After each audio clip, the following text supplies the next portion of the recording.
Buonasera, buonasera, ben ritrovati nello studio 1 di Milano di Sport Italia. Tra poco si vola a Bruxelles da Tancredi Palmeri, ma parleremo tantissimo anche della clamorosa umiliazione del Napoli ad Eindhoven, dove Antonio Conte, dopo la sconfitta, il Napoli perde a Torino, perde malo modo ancora in Champions League e ovviamente però un discorso è perdere 1-0, 2-0, un discorso è perdere 6-2 contro il PSV Eindhoven, che neanche era partito benissimo in Champions League. Tra poco vado a salutare il tavolo tecnico, ma prima vado da Roma. Alfredo Pedulla, buonasera, benvenuto e ben ritrovato. Ciao Alfredo, buonasera.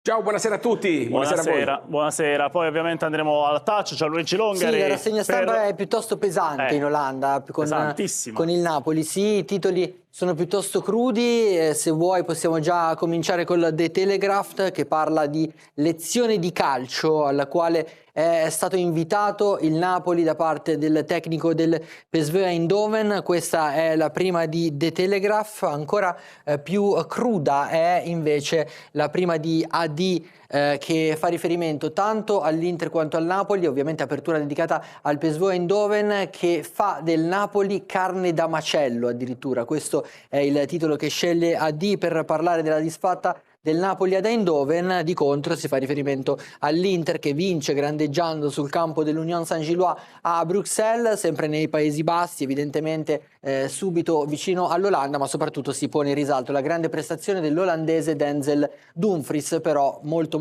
critici i media olandesi nei confronti del Napoli di Conte. Seconda parte, si parla di Champions, parte Pedulla e poi iniziamo subito. Ovviamente la notizia, con tutto il rispetto, non è l'Inter che vince 4-0 a Bruxelles, la notizia è che il Napoli ne prende 6 ad Eindhoven, ne finisce 6-2 e parto da Alfredo Pedulla, ma in questo caso il Napoli barcolla, perde a Torino, quando vince non ha vinto con convinzione, i soldini comunque li ha spesi in estate, ha lo scudetto sul petto, sta per arrivare l'Inter in Champions League, è una figuraccia non da poco, Alfredo. Ma se mi avessero detto e chiesto durante la partita, nascondendomi le maglie, ma quella è una squadra di Conte, avrei detto impossibile. E quindi nelle espressioni di Conte ho colto la sua delusione, perché Conte non può accettare, essendo un allenatore vincente, quello che è accaduto in campo. Una squadra non pervenuta che dopo l'illusione si è disgregata, che ha preso 4-5 cazzotti e si è prestata ad altri cazzotti. Adesso, con tutto il rispetto per Dennis Mann, per i Perisic, che tra l'altro sono scarti della Serie A, il PSV sembrava il PSG e il Napoli non può essere questo, non può essere neanche giustificata e giustificabile questa cosa dall'assenza di quello che secondo me è l'unico vero giocatore insostituibile, che è Lobotka. Una squadra lunga, larga, che non ha potuto e fatto mai la partita, che non ha mai reagito, che non ha mai avuto l'identikit di Conte, e non è la sconfitta, questa è una batosta che resta nella testa se Conte non interviene, che va al di là dei punti che hai perso, dei 3 punti in 3 partite di Champions. Queste sono cose che possono passare, ma se non superi questa notte ritrovando quello che il Napoli ha perso improvvisamente, diventa difficile per tutta la stagione. Taibi, è successo quello che nessuno poteva pensare. Tra poco la rassegna stampa, mi serve anche una rassegna napoletana. Andiamo sul Mattino, andiamo sui giornali online napoletani, però Conte forse è rimasto a Napoli più che altro per dire: mi voglio giocare la Champions League. Conte voleva andare via da Napoli, Conte era ai ferri corti con De Laurentiis, poi ha vinto lo scudetto, poi è passato qualche giorno, ha detto va bene resto, ma resto soprattutto perché voleva risentire la musichetta della Champions, che è il suo cruccio, ma a quanto pare di questo passo rischia di restare il vero problema della carriera di Antonio Conte. Oggi il Napoli ha scritto una bruttissima pagina di storia. Taibi. Ma intanto buonasera a tutti, Michele. Sono d'accordo con il maestro Pedulla, insomma, questa non è la squadra di Conte stasera. La cosa che ha lasciato proprio perplessi è la mancanza di personalità che ha avuto questa squadra, cioè non ha reagito, si è prestata veramente a prendere gli schiaffi dagli olandesi. Io credo che quest'oggi, sommando anche la partita che hanno fatto a Torino, che non mi era piaciuta, io credo che Conte deve intervenire presto nella testa dei giocatori, anche perché, sai Michele, spesso a Napoli sembrava che il problema fosse il portiere, no? Si giudicava sempre Meret.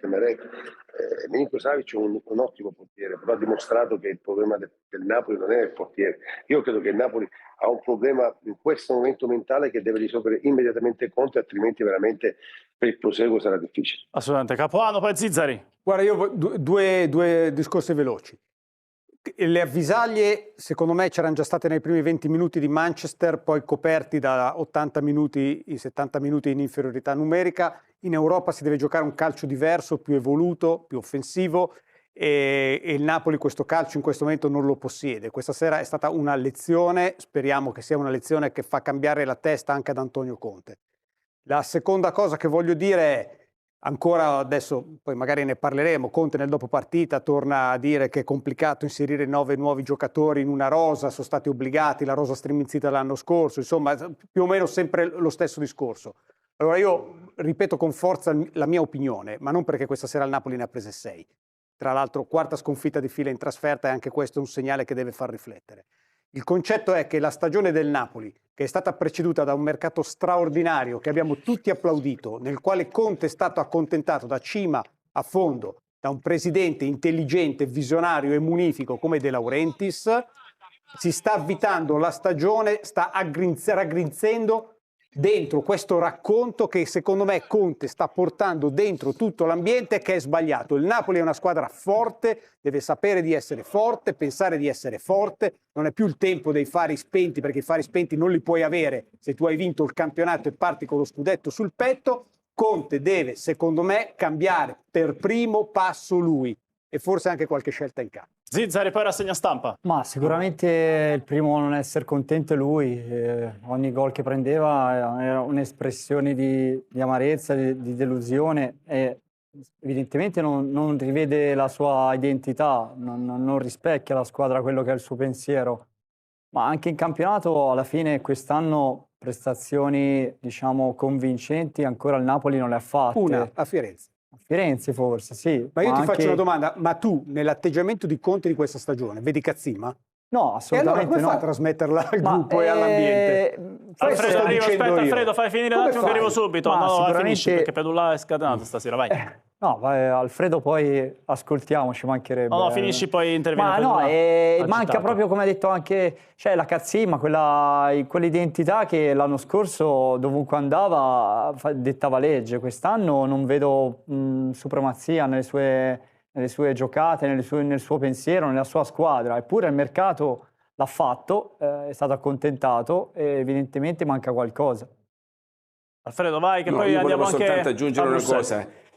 Giovanni ha perfettamente ragione a parlare delle robe di mercato, ma facciamo un esempio. Se non avessero fatto mercato, no? Se ci fosse stato il blocco del mercato, se fosse rimasta la squadra dell'anno scorso, non ti puoi presentare così. Certo che no. Cioè non ti puoi presentare ad Eindhoven, cioè, se non ti prendono Højlund che è infortunato, se non ti prendono tutti quelli che comunque hanno speso un sacco di soldi, e mi sembra anche abbastanza ingeneroso dire non ne abbiamo presi 4 da 60 ma ne abbiamo presi 7 da 20, ma che vuol dire? Ti hanno preso giustamente, noi abbiamo esaltato Conte, però se una società fa dei sacrifici facciamo conto che come se non fossero arrivati, ma non puoi presentarti a far giocare una partita europea così, a prendere questi schiaffoni anche se non ti avessero fatto un acquisto. Questa è una squadra che ha deposto le armi in una notte, non è un caso perché è figlia di brutte prestazioni, lui è un grande allenatore, è nelle condizioni di poter uscire, ma un'umiliazione del genere non si può fare. Non le parole esiste di Di Lorenzo sono gravi, però abbiamo perso umiltà. Abbiamo perso umiltà e Cazzimma. Ma l'umiltà non la trasmettiamo io e te. Ma scusa, ma l'umiltà... Hai vinto lo scudetto, ma come fai a perdere umiltà? Se giochi a Napoli non puoi perdere l'umiltà.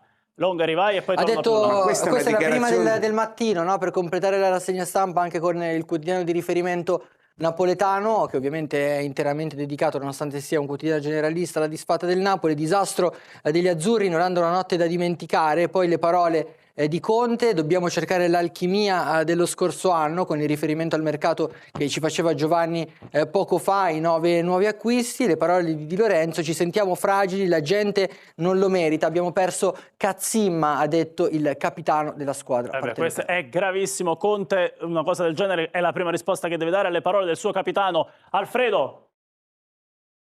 No, l'umiltà non la trasmettiamo io e te, né Casarin, né Capuano, né un altro. L'umiltà è un problema interno, che sinceramente oggi non è un problema di umiltà, non c'è la squadra.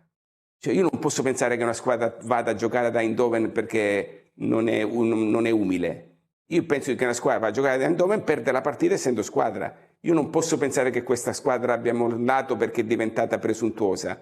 Io penso che questa squadra abbia avuto un problema da De Bruyne, dove gioco con De Bruyne, se il problema è De Bruyne la prossima volta gli dico che deve stare in panchina di più, e poi quello e poi quell'altro, e Lucca non va bene. Cioè, invece io penso che le squadre di Conte, ripeto, rimandami la partita, t'avrei detto è il Napoli dell'anno dopo il primo scudetto. Sinceramente ti avrei detto questo: fammi vedere la partita, nascondimi le maglie, è il Napoli dei 3 allenatori, è il Napoli che non aveva un perché. Di Lorenzo conosce le problematiche dello spogliatoio, ma non la metterei sul piano dell'umiltà. Che fai? Vai in campo perché non sei umile e pensi di vincere 6-0? Io credo che sia una squadra diventata banale e che si spegne alla prima contrarietà, ma prendere 6 gol dal PSV, se lo fai apposta non ci riesci. Dai. Non ci riesci. Il PSV che aveva perso in casa 3-1 con quelli che oggi ovviamente sono stati surclassati dall'Inter, ma dobbiamo anche un attimo pesare gli avversari. Casarino, oggi il Napoli già l'avevamo visto che barcollava, anche nella vittoria faticava, però ogni tanto portava a casa la vittoria il Cagliari, con il Genoa, però faticava. Poi hai perso a Torino, hai perso male con il Milan a Milano, adesso arriva l'Inter, ne prendi 6 ad Eindhoven. No, sembrerebbe, adesso io non sono un grande intenditore, non voglio dire cose fuori luogo, ma che Napoli quello scudetto lì abbia pensato anche che è anche tollerabile, che gli avrebbe dato una garanzia anche quest'anno di arrivare ad alto livello. Però avete detto bene, quando arrivano gli stranieri devono compattarsi con la squadra come era prima, che non si può dire quella italiana perché sono sempre pochi, no? E non rompere un meccanismo che era appena nato, se si vuole, no? Questo De Bruyne poi è una persona pesante, cioè non è robot, come si chiama questo meraviglioso giocatore? Lobotka. Ecco. Lobotka, no? certo. Che è straordinario, perché io conosco bene la Cecoslovacchia perché ci ho lavorato per un anno e so che gente viene fuori da quel piccolo paese là. E quando lo vedo in campo, piccolino così, però la palla arriva lì, proprio deve arrivare. Dico, questo ha qualcosa di più. Non dice mai una parola. Ma secondo lei Conte ha sbagliato alla fine a dire sì a De Laurentiis, resto? È stato lì l'errore, doveva andarsene, come ha fatto Spalletti, vin come ne vado. Cioè in alcuni posti qualcuno dice a Napoli, Roma, vin come ne vado. Adesso onestamente non sono in condizioni secondo di lei, dire intanto non è che queste cose. Cioè, però l'allenatore deve trovare la posizione per fare un grande campionato. No, non è che può rimanere per forza. No, tra l'altro non era convinto di andare di là, e quindi io ti dico col senno del poi che ha fatto bene, perché quando non sei convinto... Però se lui dice da inizio anno dico che sarebbe stato complicato, queste dichiarazioni stasera mi permetto di dire da suo estimatore non vanno bene. Non c'entra questo discorso. Se perdi 6-1 ad Eindhoven, non c'entra il discorso da inizio anno vi avevo detto che sarebbe stato complicato. Lo puoi dire se perdi 3-2 se perdi 3-2 con l'Inter, se perdi a Milano col Milan, sei in 11 contro 10, allora puoi dire da inizio anno vi avevo detto che gli acquisti, lo accetto, ma stasera non c'entra inizio anno complicato. Tu sei il Napoli e non puoi prendere 6 schiaffi da Eindhoven.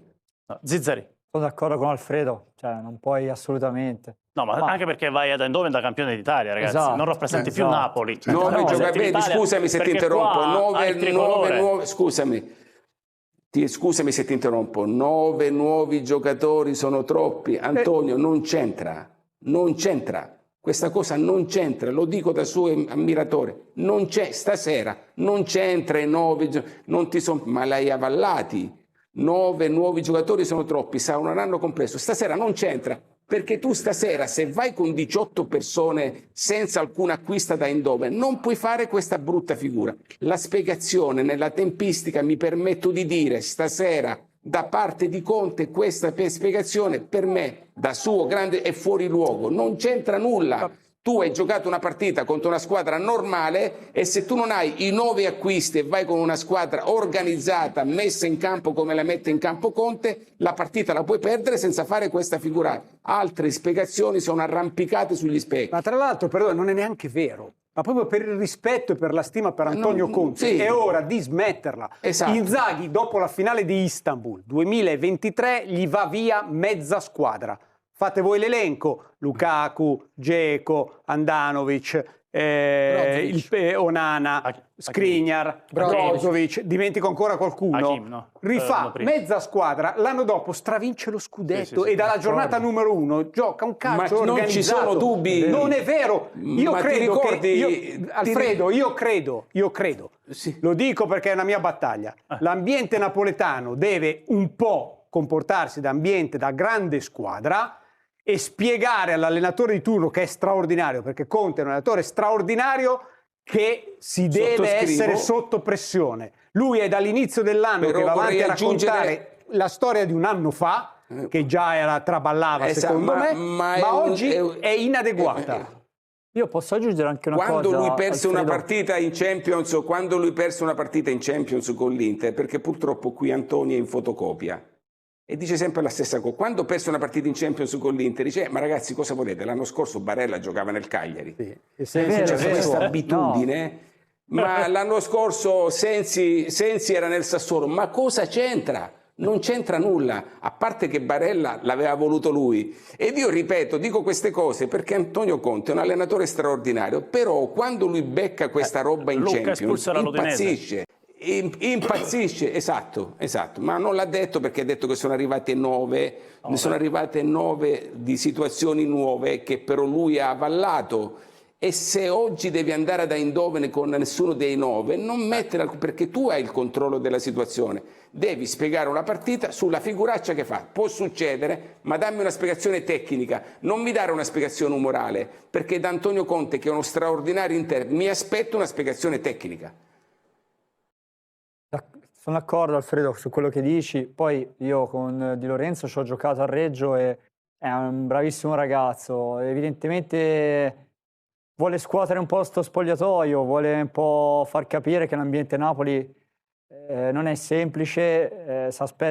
Tutti si aspettavano quest'anno che in Champions League facesse bene Conte, soprattutto per l'esperienza, e che portasse un po' il Napoli più avanti.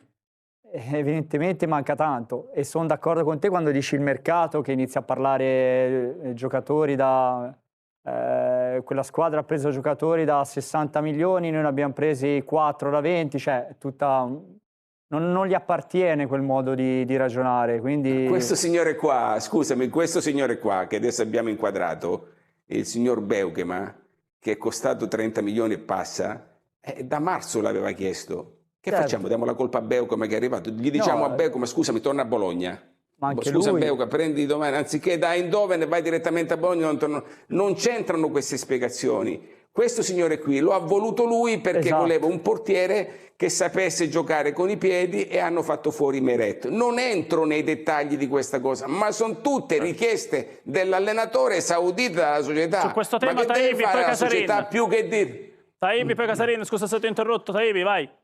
Ma allora, che noi diciamo che questa squadra non ha avuto a Cazzimmer mi fa ridere, perché comunque la prerogativa di Conte sono sempre state le squadre aggressive con la famosa Cazzimmer, solamente che dopo le partite bisognerebbe forse non fare interviste, perché magari non si è lucidi, l'adrenalina ti fa dire delle cose anche per difendere un po', delle volte si dicono cose sbagliate, perché qua bisogna solo dire che oggi si è perso con una squadra normale, perché gli olandesi è una squadra normale, e fare una mea culpa, ripartire chiedendo scusa se c'è da chiedere scusa, ma comunque di cercare di compattarsi. Non si può prendere una scusa che sui giocatori nuovi. Questa è una squadra, e se Conte è rimasto perché l'hanno accontentato sul mercato, altrimenti Conte sarebbe andato via. Per cui io credo che Conte, che come dite voi e condivido, è un allenatore straordinario, si è sempre preso responsabilità, delle volte basterebbe dire ho sbagliato per prima io, perché poi si va sul ridicolo, no? Perché dire che 11 nuovi, 9 nuovi contro la squadra con l'Eindhoven, ha ragione Alfredo, se andava la squadra l'anno scorso messa bene in campo, poi sicuramente sta più non si faceva. Ora, poi nel calcio chi l'ha fatto sa che può succedere, ma basterebbe dire abbiamo sbagliato e ripartire, non accampare scuse, perché comunque credo che oggi sia stata una cosa veramente ridicola. Allora, c'è una frase grave che ovviamente arriva anche da Eindhoven, grazie alla nostra redazione che da Eindhoven ci riporta ancora parole di Conte: vedendo certe cose nello spogliatoio dico che quest'anno sarà un anno difficile, non metto le mani avanti. Casarin, vedendo cose nello spogliatoio che ovviamente noi non sappiamo, però... Solo per l'età, diciamo, e per l'affetto per il calcio, per le squadre, una per l'altra va bene. Io spero che Conte finisca di dire queste cose negative. Questa sera, come ha detto Pedulla adesso, no? Non ha più appigli buoni per giustificarsi. Deve semplicemente dire: abbiamo fatto una brutta partita, ci saranno delle ragioni, ma da domani cambia il Napoli. Altrimenti va sempre più in basso, non ci sono risoluzioni quando tu continui con la negatività.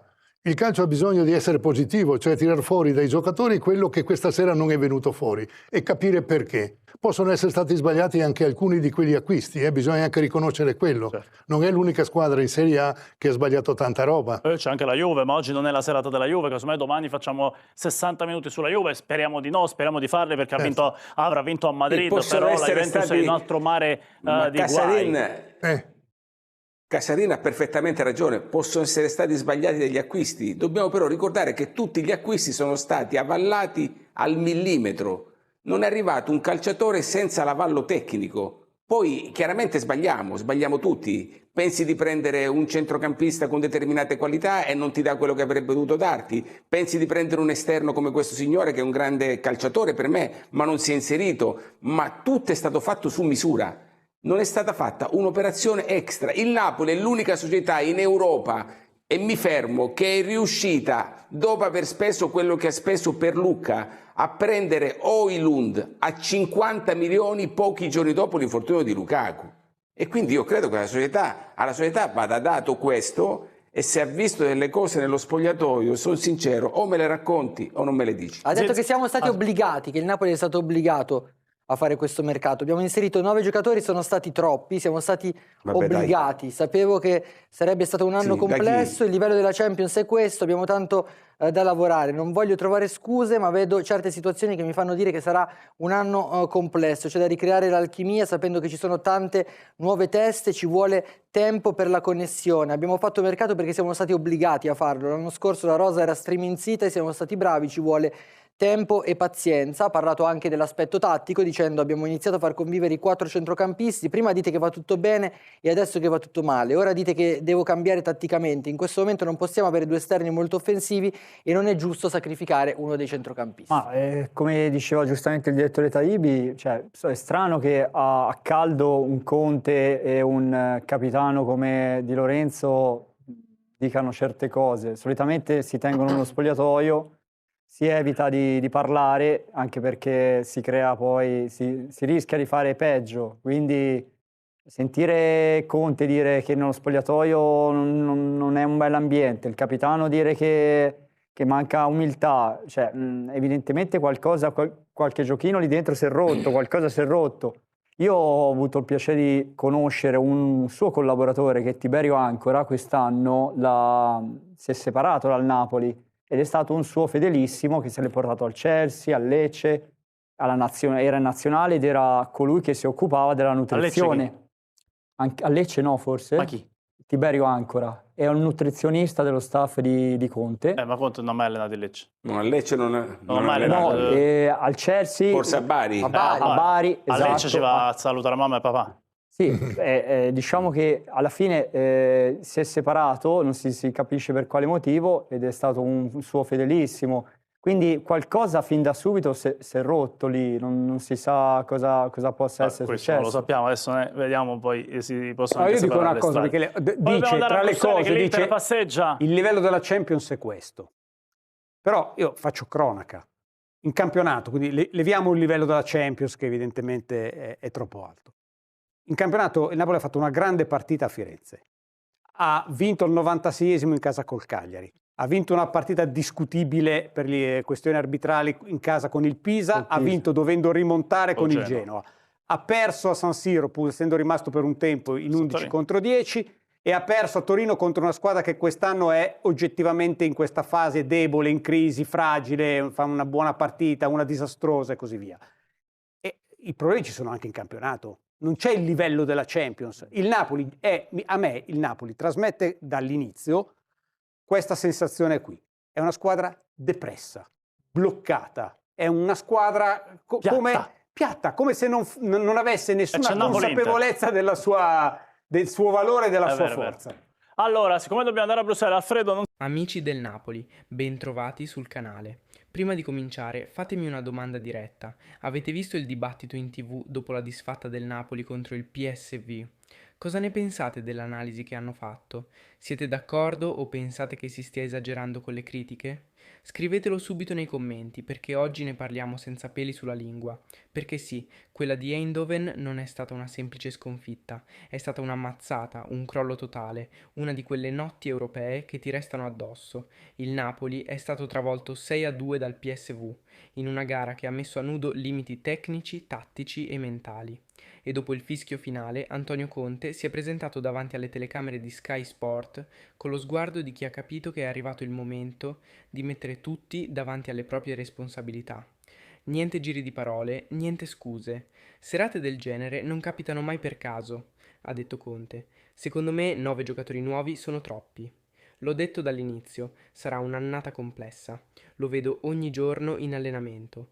Un discorso lucido, quasi chirurgico, ma anche carico di amarezza. Conte non si è nascosto. Dobbiamo rimetterci tutti in gioco, dal club fino a me. I giocatori sono gli ultimi a prendersi le colpe, ma serve equilibrio, perché se vinci sei un genio e se perdi diventi un disastro. E poi la frase che ha fatto più discutere, quella risposta diretta, quasi ironica ma tagliente come una lama, a Fabio Capello, che in studio aveva detto di averlo visto mogio mogio in panchina, come se gli mancasse la solita grinta. Conte, con un sorriso amaro, ha risposto: «Io senza grinta in panchina? Sì, certo. Sicuramente abbiamo perso 6-2 perché ero poco aggressivo. La prossima volta mi porto lo sgabello e la frusta, così faccio il domatore di tigri». Una stoccata pesantissima che ha fatto il giro del web, ma al di là della battuta il messaggio è chiarissimo. Conte è stanco dei giudizi superficiali, di chi riduce tutto a un gesto o a un'espressione. Sta chiedendo tempo, comprensione e soprattutto fiducia nel processo. Ma ora torniamo al campo, perché la partita racconta molto più di un semplice blackout. Il Napoli era partito anche bene, al 31esimo minuto il vantaggio, con Scott McTominay che di testa segna su cross di Spinazzola. Una gioia effimera, perché appena 4 minuti dopo arriva l'autogol di Buongiorno, che spiana la strada al PSV. Da lì in poi un crollo verticale. Saibari, Mann, Pepi, Driwech. Ogni azione del PSV diventava un gol, ogni possesso del Napoli un rischio, e quando al 66esimo Lorenzo Lucca si fa espellere per proteste, la squadra crolla definitivamente. Difesa allo sbando, centrocampo statico, attacco impalpabile. Beuchema disastroso, lento, disattento, in costante affanno.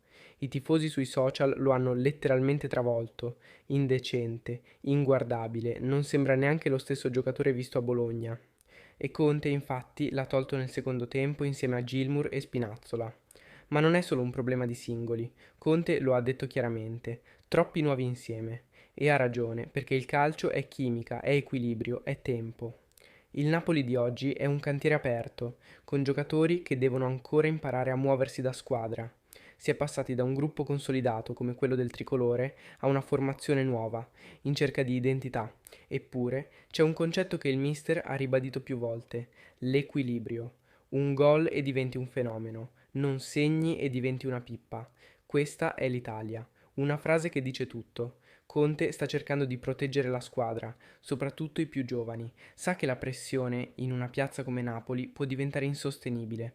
Il problema però è che la Champions non aspetta e il Napoli ora si trova in una posizione complicatissima, con una qualificazione che si allontana e un morale ai minimi.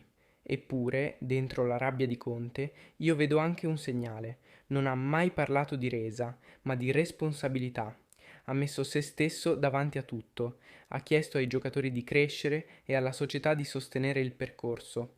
E allora, amici miei, vi dico la verità. Questa sconfitta brucia tanto, ma può anche essere un punto di svolta, perché Conte, nel bene e nel male, è uno che costruisce dal disastro. Lo ha fatto a Torino, lo ha fatto a Londra, lo ha fatto all'Inter. E forse, dico forse, lo farà anche qui se glielo lasciamo fare. Il Napoli deve ripartire da lì, dalla chiarezza, dalla rabbia, dalla fame di chissà che non può permettersi di cadere ancora. Serve ritrovare compattezza, serve riscoprire quella cattiveria agonistica che era il marchio del nostro scudetto. Serve, lo dico col cuore, tornare squadra. E ora tocca a voi. Siete d'accordo con le parole di Conte? Pensate che abbia fatto bene a rispondere a Capello in quel modo o doveva mantenere il silenzio? E soprattutto, credete ancora in questo progetto o pensate che servano già cambi radicali? Scrivetelo nei commenti, perché questo canale vive della vostra voce, della vostra passione e della vostra fede azzurra. E come sempre, se il video vi è piaciuto, lasciate un bel mi piace, iscrivetevi al canale e attivate la campanella per restare aggiornati su tutto quello che riguarda il nostro Napoli. Ci vediamo presto, forza Napoli sempre!